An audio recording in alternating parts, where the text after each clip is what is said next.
बिस्मिल्लाहिर्रहमानिर्रहीम। अस्सलाम वालेकुम। आज मैं आपके साथ एक ऐसा कीमती नुस्खा शेयर करने जा रहा हूं जिसके सिर्फ 3 दिन के इस्तेमाल से ही आपको वाज़ेह फ़र्क महसूस होगा। अगर आपके हार्मोन्स डिस्टर्ब हैं, वजन ज्यादा है, मोटापे का शिकार है, कोलेस्ट्रोल ज्यादा है या फिर कब्ज का मसला है, ऐसी खवातीन जो PCOS का शिकार हैं, रहम के अंदर रसौलियां हैं या फिर औलाद जैसी नेमत से महरूम है, जोड़ों का दर्द है, तो ऐसे तमाम लोग मेरा आज का ये नुस्खा जरूर आजमाएं। आज के इस नुस्खा में हमारे पास पहले नंबर पर अलसी के बीज हैं जिन्हें फ्लेक्स सीड भी कहते हैं। इनके अंदर omega 3 fatty acid, fibre, protein, vitamin C, E और B के साथ साथ जिंक, आयरन, कैल्शियम और फास्फोरस भी पाया जाता है। दूसरे नंबर पर सौंफ, इसे फेनल सीड्स के नाम से भी जाना जाता है। ये एक बेहतरीन एंटीऑक्सीडेंट है। इसके अंदर भी विटामिन A और C के साथ साथ पोटाशियम और कैल्शियम भी पाया जाता है। अगर हम इन दोनों को मिलाकर इस्तेमाल करेंगे तो इनके फवायद कई गुना बढ़ जाते हैं। सबसे पहले हम खवातीन के फवायद की बात करते हैं। ऐसी खवातीन जो PCOS का शिकार हैं, जिनके हार्मोन डिस्टर्ब हैं, माहवारी कम आती है, दर्द के साथ आती है, बेकायदा आती है, पांचपन का शिकार है, औलाद जैसी नेमत से महरूम है, उनके एग्स नहीं बनते, ऐसी खवातीन जो मोटापे का शिकार हैं, उनकी हड्डियां कमजोर हैं, जोड़ों में दर्द होता है, चेहरे के ऊपर रौनक नहीं है, चेहरे के ऊपर झुर्रियां बन गई हैं, ऐसी तमाम खवातीन मेरा आज का नुस्खा जरूर आजमाएं। ये तो थे खवातीन के फवायद। अब हम मर्दों की तरफ चलते हैं।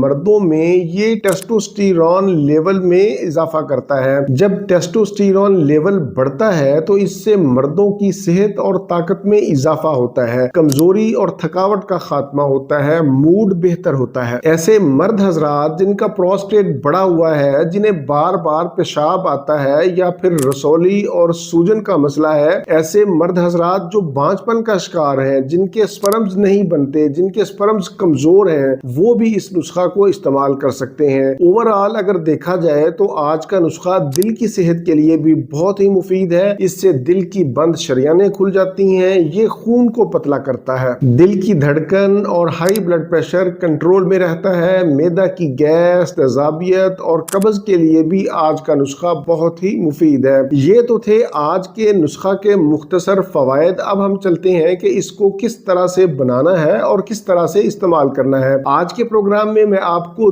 2 आसान तरीन तरीके बताऊंगा। आपको जो अच्छा लगे, आसान लगे, आप वो इस्तेमाल करें। आज का पहला तरीका नोट कर लें कि दोनों चीजों का आपने एक एक चम्मच लेना है। एक चम्मच आपने छोटा चाय वाला लेना है, यानी एक चम्मच आपने अलसी के बीज लेने हैं और एक चम्मच आपने सौंफ लेना है। दोनों को 2 कप पानी में डालकर उबालें। हल्की हल्की आंच पर इसको उबालें। पानी जब 1 कप रह जाए तो इसको छान लें और इसमें 1 चम्मच शहद मिलाकर इसको नीम गरम चाय की तरह पी लें। इसको आपने दिन में 1 मरतबा इस्तेमाल करना है। सुबह निहार मुंह इस्तेमाल कर सकते हैं या फिर रात को सोने से पहले भी इस्तेमाल कर सकते हैं। आज के नुस्खा का दूसरा तरीका नोट कर लें कि दोनों चीजों को आपने बराबर मिकदार में लेना है, यानी एक चीज अगर आपने 50 ग्राम ली है तो दूसरी भी 50 ग्राम लेनी है। दोनों को हल्का सा ड्राई रोस्ट कर लें ताकि इसकी नमी वगैरह खत्म हो जाए। फिर इनका पाउडर बना लें और किसी एयर टाइट जार में महफूज कर लें। ये पाउडर आप उतना ही बनाएं जितना आप एक हफ्ता में इस्तेमाल कर सकें। 1 चम्मच छोटा चाय वाला सुबह निहार मुंह पानी के साथ या दूध के साथ खा लें या फिर रात को सोने से पहले भी खा सकते हैं। आप इस नुस्खा को कम से कम 1 माह जरूर इस्तेमाल करें। अगर आप इसको मुसलसल 2 माह तक इस्तेमाल करते हैं और मजीद इस्तेमाल करना चाहते हैं तो फिर 2 माह के बाद दरमियान में 10 दिन का वक्फा करें और फिर दोबारा से इसे स्टार्ट कर लें।